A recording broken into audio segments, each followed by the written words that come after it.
Hi viewers, welcome to our channel. Cine ఇండస్ట్రీకి అయితే 2025 లో పెద్ద సినిమాగా అయితే అంటే భారీ కలెక్షన్ సాధించిన సినిమా ముఖ్యంగా 500 కోట్ల మార్క్ రీచ్ అయిన సినిమా లేకపోవడం అయితే కాస్త బాధిస్తుందని చెప్పుకోవాలి. అంటే గత కొన్ని సంవత్సరాల నుంచి కూడా ఇయర్ కి ఒక 2 సినిమాలు అయితే 500 క్రోర్స్ క్లబ్ లో జాయిన్ అవ్వడం మనం చూసాం. 1000 కోట్ల క్లబ్ లో కూడా జాయిన్ అయ్యాయి. కాకపోతే 2025 లో ఒక్కటి కూడా రీచ్ కాలేదు. మరి ఇప్పుడు 2026 లో ఏ విధంగా ఉంటుంది? సినిమాలు చాలా పెద్ద సినిమాలు రాబోతున్నాయి కాబట్టి ఖచ్చితంగా 1000 కోట్లన్నా 500 కోట్లన్నా క్లబ్ లో జాయిన్ అయ్యే అవకాశం ఉందా? 2025 లో ఎందుకు జాయిన్ అవ్వలేదు?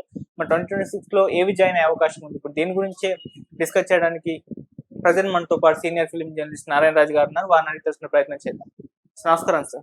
నమస్తే సార్, బాహుబలి తర్వాత 500 క్రోర్స్ 1000 క్రోర్స్ అనేది మన మార్కెట్ ఆ స్థాయిలో విస్తరించడం, ఆ దిశగానే కలెక్షన్స్ రాబట్టేలా మన సినిమాలు తీసుకెళ్లడం మనం చూస్తూ వస్తున్నాం. సో ప్రతి సంవత్సరం ఏదో ఒకటి 2 సినిమాలు పక్క 500 క్రోర్స్ లేకుంటే 1000 క్రోర్స్ వస్తూనే ఉన్నాయి. కాకపోతే 2025 లో చూసుకుంటే అసలు ఏ సినిమా కూడా ఆ మార్క్ రీచ్ అవ్వలేదు. పెద్ద సినిమాలు భారీ అంచనాల మధ్య రిలీజ్ అయినప్పటికీ కూడా బోల్తా కొట్టాయి. నార్మల్ గా ఆడిన సినిమాలు అయితే ఉన్నాయి సార్. సో అప్పుడు గేమ్ చేంజర్ తో పోలిస్తే అఖండ 2 వరకు కూడా. సో మరి ఇప్పుడు 2026 లో చాలా పెద్ద సినిమాలు రాబోతున్నాయి. ఇయర్ అన్న ఒక సినిమా 500 క్రోర్స్ అన్న 1000 క్రోర్స్ అన్న రీచ్ అయ్యే అవకాశం ఉందా సార్? యాక్చువల్గా మీరు చెప్పినట్టుగా 2025 లో ఒక పెద్ద సినిమాలు, పెద్ద హిట్, పెద్ద రెవెన్యూ తెచ్చిన సినిమాలు అంటే ఇది pan India level 500+ revenue collections రావాలంటే పాన్ ఇండియా సినిమా ఖచ్చితంగా అయి ఉండాలి. జనవరిలోనే ఒక అటెంప్ట్ జరిగింది. అది శంకర్ అండ్ రామ్ చరణ్ కాంబినేషన్ లో గేమ్ చేంజర్. అది ఏమాత్రం బాగున్నా మీరు అన్నట్టుగా 500+ రెవెన్యూ తెచ్చే అవకాశాలు ఉండేది. ఆ సినిమా డిసప్పాయింట్ అయినప్పటికీ కొంత బెటరే. దాంతో అక్కడ బ్రేక్ పడింది. యాక్చువల్గా 500 క్రోర్స్ లేదా 1000 కోట్లు ఇంకా ఎక్కువ ఈ సినిమాలు తెలుగు నుంచి చాలా వెళ్ళాయి. అయితే ఈ సినిమాలను మనం ఒకసారి పరిశీలించుకుంటే ఆ సినిమాల్లో నటించిన హీరోల్లో మనకు ప్రభాస్ ఉన్నాడు, రామ్ చరణ్ ఉన్నాడు, జూనియర్ ఎన్టీఆర్ ఉన్నాడు. వీళ్ళ సినిమాలు అంటే వీళ్ళ సినిమాలే మీరు చెప్పిన ఫిగర్ తెచ్చాయి. బట్ 2025 వచ్చేవరకల్లా ప్రభాస్ సినిమాలు మనం మిస్ అయ్యాం. ప్రభాస్ ఖచ్చితంగా సినిమా కనుక ఉంటే మీరు అన్న ఫిగర్ ఈజీగా రీచ్ అయ్యేవాడు. వాళ్ళు ప్లాన్ చేసిన ప్రకారం రాజాసాబ్ మనకు డిసెంబర్లోనే వచ్చి ఉండాల్సింది.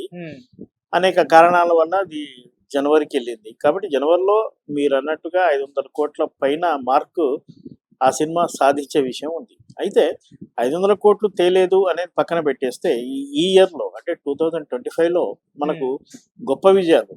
ఇప్పుడు విక్టరీ వెంకటేష్ ఉన్నాడు. విక్టరీ వెంకటేష్ కెరీర్లో 100 క్రోర్స్ అనేది పెద్ద అచీవ్మెంట్. F2 సినిమా ఆ ఫిగర్ను రీచ్ అయింది. అంతకుముందు ఆ అంకెలు లేవు వాళ్ళు. కానీ సంక్రాంతికి వస్తున్న సినిమా దాదాపుగా 300 కోట్ల రూపాయలు వసూలు చేసిందని ప్రొడ్యూసరే అఫీషియల్ గా ప్రకటించాడు. అంటే అది పెద్ద ఫిగర్. వెంకటేష్ ఈ స్టార్డమ్కి అది పెద్దది. పైగా అది only regional film, only Telugu state లోనే కలెక్ట్ చేసింది. అది కనుక పాన్ ఇండియా సినిమా అయ్యి ఉంటే, అదే సక్సెస్ వచ్చి ఉంటే ఈజీగా ఇంకొక 200 కోట్లు వచ్చే అవకాశాలు ఉండేది. అదేవిధంగా పవన్ కళ్యాణ్ నటించిన ఓజీ సినిమా కూడా దాదాపుగా 300 కోట్లు కలెక్ట్ చేసింది. పవన్ కెరీర్లో అది బిగ్గెస్ట్ హిట్ సినిమాగా వాళ్ళ అభిమానులే పేర్కొంటున్నారు. అది పెద్ద ఫిగరే. 500 జరగకపోవచ్చు, కానీ 300 అనేది చాలా పెద్ద ఫిగర్. చివరికి వచ్చేవరకల్లా అందరి అంచనాలు అఖండ మీద ఉన్నాయి. అఖండ సినిమా, ఆ సినిమా మేకింగ్ ఖర్చులు కావచ్చు, దాన్ని అమ్మిన వ్యవహారం కావచ్చు, ఆ సినిమా కొంత రెవెన్యూ వచ్చింది కానీ అనుకున్న ఫిగర్కి అది రీచ్ కాలేకపోయింది. అయితే 100+ తెచ్చిన సినిమాల్లో బాలకృష్ణకు గతంలో ఉన్నాయి, ఇది కూడా యాడ్ అయింది. ఓవరాల్గా 2025లో తీసుకుంటే మనం ఇప్పుడు చెప్పిన 3 సినిమాలే బిగ్గెస్ట్ హిట్గా పేర్కొంటున్నాం. మిగతా హీరోలు దాదాపుగా 5-6 స్టార్ హీరోలు అసలు ఈ ఇయర్ ముఖమే చూపెట్టలేదు జనాలకు. మరి వాళ్ళు యాక్ట్ చేస్తూనే ఉన్నారు, కానీ ఆ సినిమాలు అయితే బయటికి రాలేదు. అలాగే ఎక్స్పెక్ట్ చేసిన మన తెలుగు సినిమా కానప్పటికీ వార్ 2 డిసప్పాయింట్ చేయడం కూడా ఒక మైనస్. అది కూడా రీచ్ కావాల్సిందే. అది ఎన్టీఆర్ కూడా బ్యాడ్ అయిపోయిన సినిమా. 2026లో చాలా సినిమాలు మనకు జనవరి నుంచే మనకు ప్రభాస్ తోని మొదలవుతుంది. చిరంజీవిది ఒక ఎంటర్టైన్మెంట్ సినిమా ఉంది. అయితే ఈ సినిమాల్లో pan India, non pan India సినిమాలు విభజించి ఉన్నాయి. జనవరిలో వస్తున్న సినిమాలన్నింటిలో తీసుకుంటే ప్రస్తుతానికి మనకు కనబడుతున్నది మాత్రం ప్రభాస్ సినిమానే పాన్ ఇండియా సినిమా. కాబట్టి అది ఈజీగా ఒక ఇండస్ట్రీలో కూడా ఒక టాక్ ఉంది, మిగతా హీరోలకు సూపర్ హిట్ అయితే ఎంత రెవెన్యూ వస్తుందో ప్రభాస్ సినిమాకు డిసప్పాయింట్ చేసినా అంత రెవెన్యూ వస్తుంది. ఆ సినిమా ఏమాత్రం బాగున్నా 500 కాదు 1000 కాదు ఇంకొక ఎక్కువ అంకె కూడా తెచ్చే అవకాశాలు ఉన్నాయి. ఇంకా మనం మిగతాయి మనం చెప్పలేము, ఎందుకంటే రామ్ చరణ్ సినిమా మళ్ళీ రావాలి, జూనియర్ ఎన్టీఆర్ సినిమా రావాలి, ఇలాంటి కమర్షియల్ మన మహేష్ బాబు సినిమా ఉంది, బహుశా అది ఎప్పుడు వస్తుందో చెప్పకుండా అది పెద్ద సినిమా. కాబట్టి 2026 ఖచ్చితంగా పెద్ద సినిమాలు, పాన్ ఇండియా సినిమాలు వస్తాయి, ఇండస్ట్రీలో మళ్ళీ ఉత్సాహాన్ని క్రియేట్ చేస్తాయని మనం భావించాలి. ఆల్రెడీ వాళ్ళు షెడ్యూల్ చేసిన దాని ప్రకారం చూసుకుంటే సార్, ప్రభాస్ గారి సినిమాలో 2, రాజసాబ్ ఒకటి, ఆగస్టులో ఫౌజీ ఒకటి, మళ్ళీ రామ్ చరణ్ గారి పెద్ద సినిమా మార్చిలో, ఎన్టీఆర్ గారు అండ్ ప్రశాంత్ నీల్ గారి డైరెక్షన్ లో వస్తున్న సినిమా డ్రాగన్ అది డిసెంబర్ వరకు రావచ్చు అని అంటున్నారు. సో ఈ సినిమాలు అయితే పెద్దవి ఉన్నాయి. సో వీటిలో ఒక 2-3 అన్న కొట్టే అవకాశం కనిపిస్తుంది సార్.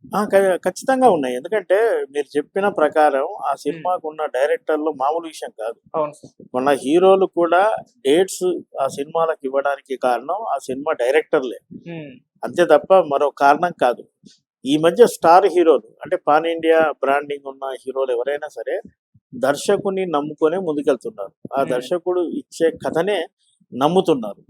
ఇదివరకు లాగా కాంబినేషన్ సినిమాలు చేసేద్దాం, ప్రొడ్యూసరు బాగా ఖర్చు పెట్టుకోగలుగుతాడు, రిలీజ్ చేయగలుగుతాడు అన్న కాన్సెప్ట్ కాకుండా డైరెక్టర్ల కోసం హీరోలు వెయిట్ చేసే సిస్టమ్ ఇప్పుడు మనకు చిత్ర పరిశ్రమలో కనిపిస్తుంది. Prashanth Neel already proved director, Prabhas తోని మంచి సక్సెస్ ఇచ్చాడు, అలాగే కన్నడంలో కూడా మంచి హిట్స్ ఇచ్చాడు. ఆయన కోసం ఆయన ఎప్పుడో బ్లాక్ చేసి పెట్టారు ఎన్టీఆర్, కాబట్టి అది మనం ఎక్స్పెక్ట్ చేయొచ్చు. బ్యాక్ డ్రాప్ ఏం తీస్తాడో ఏంటో పక్కన పెట్టేస్తే తీయొచ్చు. ఇక ఫౌజీ విషయం కూడా అంతే. ప్రభాస్ సినిమా అనగానే అసలు కొంత అంచనాలు బాగా క్రియేట్ అవుతున్నాయి. రెగ్యులర్ ప్యాటర్న్ లో కాకుండా కొంత భిన్నంగా వెళ్ళాలనే ప్రయత్నం ఆయనకు ఉంది. ఆ కాంబినేషన్ లో సందీప్ రెడ్డి సినిమా కావచ్చు, ఈ ఫౌజీ సినిమా కావచ్చు, ఇలా చేసుకుంటూ వెళ్తున్నాడు. అలాగే పెద్ది రామ్ చరణ్ సినిమా, ఇది కూడా హై ఎక్స్పెక్టేషన్ సినిమా. కానీ డైరెక్టర్ విషయంలో ఆయనకు 2వ సినిమా, మరి ఒక పెద్ద స్టార్ను ఆయన ఎలా డీల్ చేస్తాడు, ఎలా హ్యాండిల్ చేస్తాడు అన్నది చాలా ముఖ్యమైన విషయం. దానికి ఆయన గురువు గారు సుకుమార్ సహాయ సహకారాలు ఉంటాయి. కాబట్టి ఆ రంగస్థలం సినిమాలో రామ్ చరణ్ని దగ్గర నుంచి చూసి వాళ్ళ గురువు ఎలా ప్రజెంట్ చేశాడో చూశాడు. కాబట్టి ఆ క్రమంలో ఆలోచిస్తే పెద్ద సినిమా మీద కూడా అంచనాలు ఉండే అవకాశాలు ఖచ్చితంగా ఉన్నాయి. పైగా బుచ్చిబాబు కూడా వాళ్ళ గురువులాగే రామ్ చరణ్ అనగానే ఏదో పాయింట్ షర్ట్ వేసుకునే క్యారెక్టర్ కాకుండా ఒక పర్పస్ ఉన్న క్యారెక్టర్ క్రియేట్ చేశాడు. అక్కడే డైరెక్టర్ కొంత సక్సెస్ అయ్యాడు. ఇక దానికి బలం చాలా ఉంది. రెహమాన్ ఉన్నాడు, జాన్వీ కపూర్ ఉంది, శివరాజ్ కుమార్ ఉన్నాడు, ఇంకా మనకు తెలియని ఎవరైనా ఉంటే ఉండొచ్చు. ఇప్పటికైతే ఒక పాట బయటకు వచ్చింది కదా, ఆ పాట పట్ల కొంత అంచనాలు బాగానే ఉన్నాయి. హీరో క్యారెక్టరైజేషన్ డిజైనింగ్ మాత్రం బాగుంది. అది ఆ సినిమాని ఎక్కడి వరకు తీసుకెళ్తాడో మనం వెయిట్ చేయాలి. అలాగే సలార్ 2 ఒకటి పెండింగ్ ఉంది, కల్కి పెండింగ్ ఉంది. మరి ఇవన్నీ ఎప్పుడు వస్తాయో చూడాలి. Thank you so much.